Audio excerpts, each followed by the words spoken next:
much, Mr. President. Thank you very much for this opportunity. And I would first like to commend you on making health care a national priority. In your State of the Union speech, you indicated that 9 out of 10 Americans currently have health care insurance primarily through their employers. But for many, many businesses like mine, the cost of your plan is simply a cost that will cause us to eliminate jobs. On behalf of all of those business owners that are in a situation similar to mine, my question is quite simply, if I'm forced to do this, what will I tell those people whose jobs I will have to eliminate? Are any of your employees insured now? Yes, sir. Approximately 1/3 of my employees are insured now. And of the third that are insured now, what % of payroll is their insurance cost?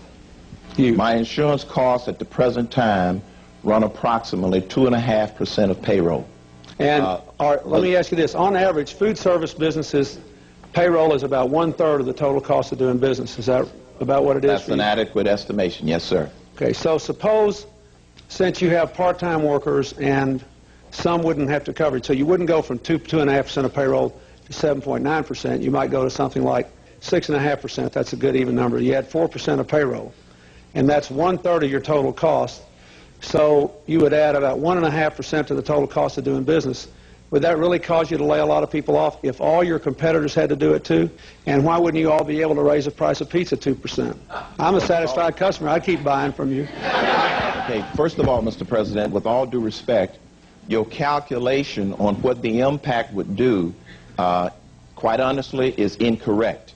Now, let's suppose that 30% of my costs are labor costs. 7.9 times that would be the 2 to 2.5% that you're referring to.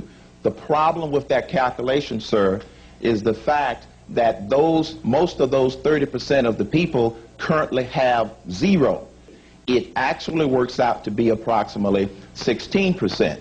Now, your other point about having to pass it on to my customers, in the competitive marketplace, it simply doesn't work that way, because the larger competitors have more staying power before they go bankrupt than a smaller competitor. So what I'm saying and suggesting is that the assumptions about the impact on a business like mine are simply not correct, because we are very labor intensive.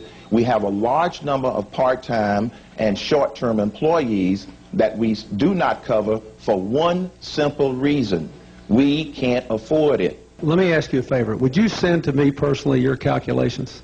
Because I know we got to go on to other questions.